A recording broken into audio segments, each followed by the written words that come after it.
In the last video, we just saw how the color coding works on the left side. Now let's look at how the color coding works on the right side, right? For the specific photos. So in this case, I'm looking at roof section, and I see I've got some red photos, some green photos, some blue photos.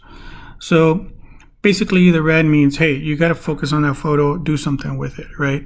Meaning link it to a deficiency. The green photos means you've already linked it to a deficiency and there's nothing to be done. The blue photos means these photos I'm going to include in the report, but they have no problems defined. There's just an overview that you might want to include for your client just as a reference, right? So let's take a look at these red ones, right? If you click on the picture itself, it's going to bring up this form, which now you can link a deficiency. So if you want to find something within the catalog, you would just say, for example, here we're going to say tar and cracking.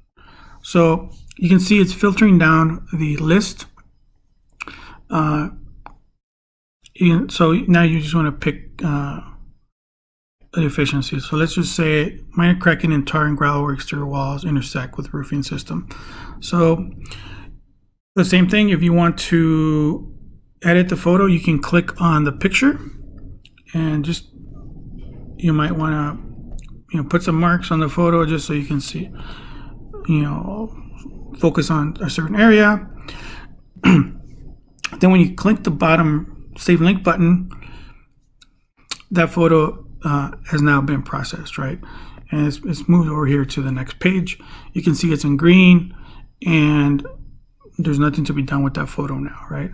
So if we look at the remaining photos, there's two in red, the same procedure. You would click on that, seams. So in this case, we're going to pick this comment, roof seams are not secure. Recommend having all seams that are not sealed properly to be repaired. So again, we're going to just click on save and link, and we've only got one photo left, right?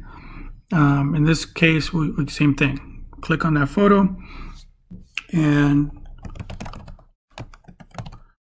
so you can see how the filter works, right? You just have to type in a partial word, like in this case, I can say PAPO,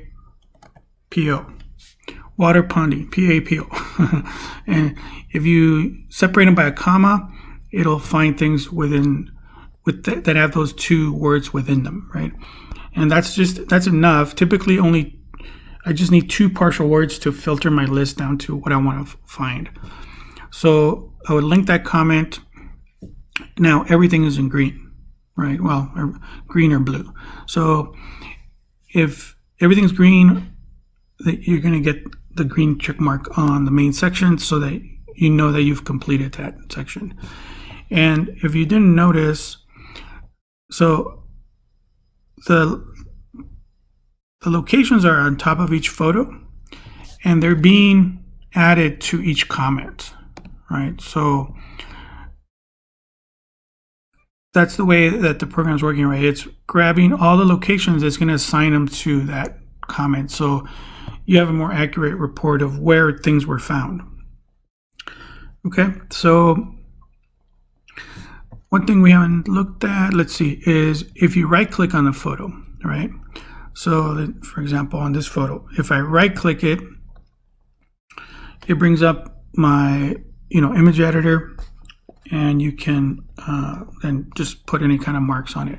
So I did that from the main screen, right? From this screen, you can, so for example, here I have some cracks. I'm going to click on that, and then I'm going to, put some marks on there or whatnot. You don't have to do it on every photo, but if you want to do that. If you click on it, not right click, but just click on it, it brings up the form, right? And then from this photo, you can also do the same thing. You can bring up the image editor, right? So right click the photo, brings up the image editor from the main screen, click it, brings up the deficiency link editor. If you click the words on top, the location, like this one says not set. right? It brings up the location editor. And here you can do more than just set the location. You can change the subsection. Like if this was not roof, you can set whatever location it belongs to. But you can set the location, you can say, right side of home, right?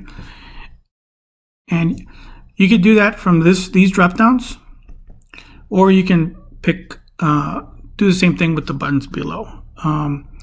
So the buttons below allow you to do it without having a keyboard, just quickly. Let's say for whatever reason, this was a heater, right? You can see it changed to heat or cooling or stove or whatever, but it's roof. So we're going to put it to roof covering.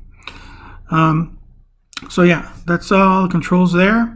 And we'll look at these other forms in other videos a little more detailed because there is a lot of controls in here, but that's kind of the basics, right? So on the right side, it was click the words or the location to bring up the location editor, click the photo to bring up the deficiency editor, and right click it to bring the photo editor. And the color coding, yeah, I mean that should be self-explanatory, right? Green means go, red means do something, blue means you did something and everything looks good.